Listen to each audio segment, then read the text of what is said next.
Welcome to today's presentation. Today, I'm going over Administrative Guide Procedure 30420, Personal Social Media Accounts and Policy. The department recognizes that personal social media accounts are utilized by members of the service. Yeah, members of the service have accounts with Facebook, Instagram, and so on.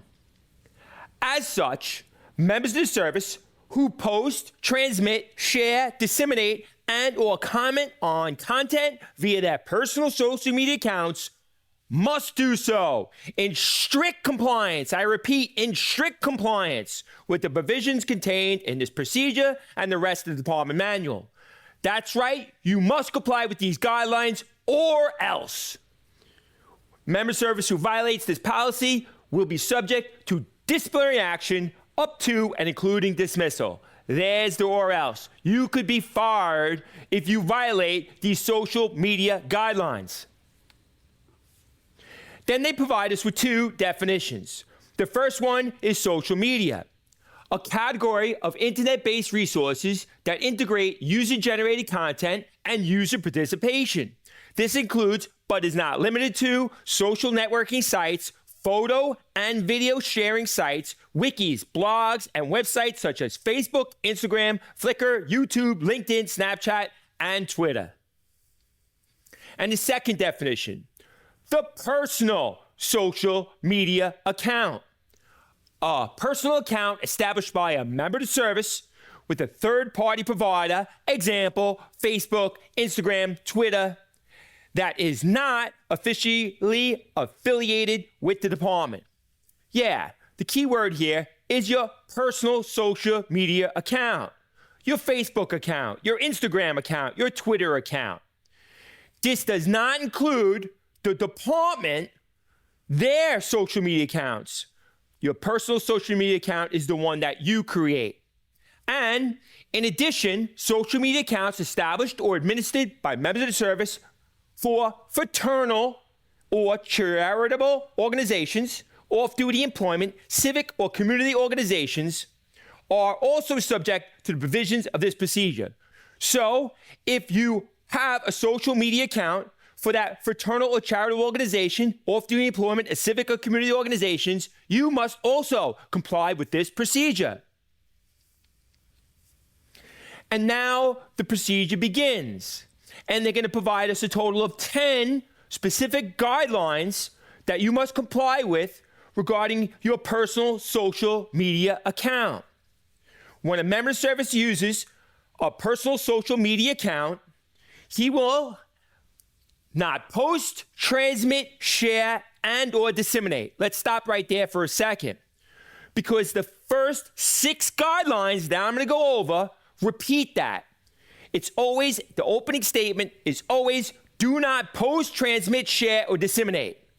The first guideline is, you will not post, transmit, share, or disseminate department and or command identifiers as part of a privately held social moniker. And they provide us an example. Example, at NYPD_John Doe, or at the 53 precinct _Jane Doe, etc. You see, later on in the procedure, they state that they do not want you to identify yourself on your personal social media account as a member of the NYPD, and they tell you why. They tell you that it will endanger members of the service and your family. So don't do it. And this is the first guideline they give you about not identifying yourself as a member of the NYPD.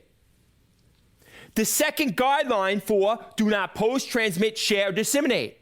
Department affiliations of other individuals, including but not limited to individuals posting, tagging, and or sharing pictures of other members of the service without the express consent of that individual. See my example here. If you and your personal social media account post that picture and you have the caption, members of the 88 Precinct B2 Patrol Squad, you have identified members of the department and posted a picture of them. That is prohibited, okay? That is against this guideline. The third, do not post, transmit, share, disseminate photographs of themselves or others in uniform and or display official identification, patches or badges, marked or unmarked vehicles, department facilities, buildings, and equipment without the authorization from the department. So my image on the left side of the screen. You see that officer posted that picture on her personal social media account. She posted a picture of herself in uniform. That is against this guideline. It's prohibited. But I want to warn you, there is an exception. The picture on my right here. These prohibitions will not apply to photographs taken at official department ceremonies. When you get promoted to sergeant, okay, and you have that photograph with the police commissioner or your family in uniform, you are allowed to post it. And that's very contradictory if you think about it. They tell you that they don't want you to let people know you're a member of the NYPD because it could endanger the safety of you or your family. But it's okay. When you are at a department ceremony, you can post pictures of department ceremonies. But normally, we got this guideline. And then we got the fourth, do not post, transmit, share, or disseminate non-public items that were gained as a result of their position with the department. And they give you an example. Arrest or booking photographs, criminal records, witness statements, crime scene photographs, videos, etc. And my image here is the prisoner movement sheet for Conor McGregor, the UFC fighter. He was arrested in Brooklyn, and somebody took a photo of that prisoner movement slip and posted it. Well, guess what? That violated this guideline.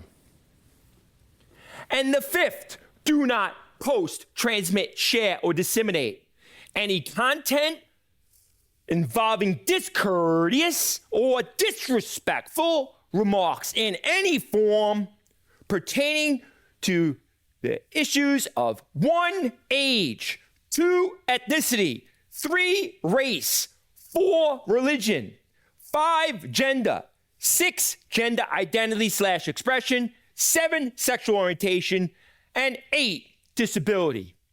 Don't be discourteous, don't be disrespectful for those 8 protective classes.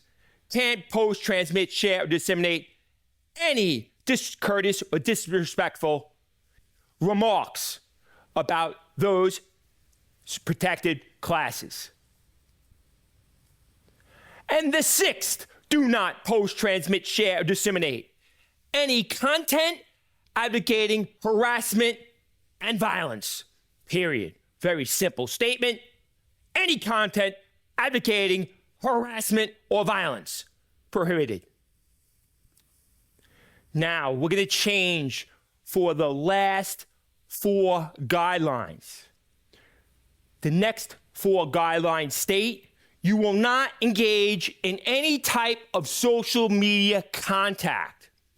Now, in this statement, in this guideline, they don't tell you what social media contact is, but you're going to see on the next guideline, they do tell you. It says you should not friend or follow somebody. That is examples of social media contact.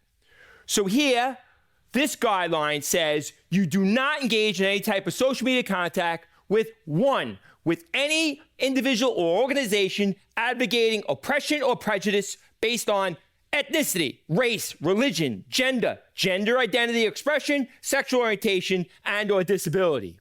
Very similar to the other guideline we went over, except they left off age. There's only 7 protective classes here that you're not going to engage in any type of social media contact with organizations advocating oppression or prejudice against these protective classes. The second, do not engage in any type of social media contact. And here, like I said, they give you examples, friending or following. Second guideline is with a suspect, witness, crime victim, and or attorney involving the same case if that officer was either involved in the incident or the officer became acquainted with that victim or witness during or because of the incident, and the matter is ongoing. You meet somebody at an incident and the matter is ongoing, you're not going to engage in any type of social media contact. Okay, but once the matter is over, I guess you can. The third, do not engage in any type of social media contact. Once again, friending and following with minors they interact with in the course of their employment with the department. So, you know an explorer and they are a minor in the command. You cannot friend or follow that minor. Or you meet a teenager in front of a school on your post. You cannot have any type of social media contact with that teenager, that minor, friending and following that individual. And the last, do not engage in any type of social media contact. Here, the examples they give of social media contact change. It's no longer friending and following here, it's liking, retweeting, sharing, promoting, commenting on, or otherwise endorsing social media posts. And here it is with the third parties whose content violates the provisions of this procedure. Example, you can't like a post from the KKK. You can't like posts from the Proud Boys because they advocate hatred, and you're not allowed to engage in any type of social media contact with those organizations. And now we just have to finish off with a few additional data statements. Members of the service are to be cognizant of the fact that their social media activity, even on personal social media accounts, may be seen by the public as a statement on behalf of the department. Okay, and that's why I have that great image there. Because what you post in social media may be seen by the public as a statement on behalf of the department.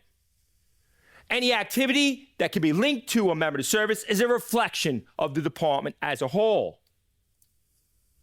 Member of the service are reminded that they are strictly accountable, I repeat, strictly accountable for their conduct when at all times, inside or outside New York City, whether on or off duty, including the use of personal social media accounts. And they state this in numerous places in 304 series of the Administrative Guide. They say, hey, I don't care if you're on duty or off duty. I don't care if you're in or outside New York City. You are responsible and accountable for your conduct at all times. And here it is. That includes your conduct on personal social media accounts. Activities and or statements made on social media sites are done so in an online domain where no reasonable expectation of privacy exists. No privacy. See, you may set up a private chat. Okay, you must comply with this procedure in that private chat. Because if you transmit a picture or you make statements, that person can retweet it. That person could screenshot and send it out there. So, member of the service, creating private or limited access accounts with customized privacy settings must know that any statements, photographs, video clips, or information that they are sent via the internet may still be viewed and disseminated by third parties even after the content has been edited or deleted by the user. Once you put it out there, okay, they can send it out and you're going to be held accountable for your posts on social media. Most importantly, information, including digital images, released on social media may endanger the safety of member service and their family members. As I said early in the presentation, they do not want you to identify yourself as a member of the department. Member of service are urged not to disclose or allude to their status as a member of the department. Why? Because you could endanger member of service and your family. Divulging identifying information on social media could possibly compromise ongoing investigations as well as limit the member service eligibility for certain assignments. Example, work as an undercover, work in a highly sensitive assignment. So if you identify yourself on a personal social media account as a member of the NYPD, you may be prevented from taking an assignment on this job. And the latest update to this procedure deals with this identifying information law. Because the New York City Council enacted Local Law 245 and 247 in 2017, announcing the Identifying Information Law, which establishes guidelines regarding the collection, retention, and disclosure of identifying information. The member of service who engaged in the unauthorized disclosure of identifying information may be subject to disciplinary action and may be subject themselves and the department to potential legal liability. Yeah, if you post unauthorized disclosure of identifying information, you can be sued because of it, and you can be subject to disciplinary action with this department. But do they tell us what the unauthorized disclosure of identifying information is? No, they do not. But they do tell us, if you have a question, who to call. Member service may contact the agency privacy officer assigned to the Legal Bureau for guidance regarding the disclosure of identifying information and identifying information law compliance. You're unsure? Contact the agency privacy officer, and they work for the Legal Bureau. And there it is, 30420. Personal social media accounts and policy. This was effective on June 10th of 2021, and it was last revised by Revision Order number 41 of 2021.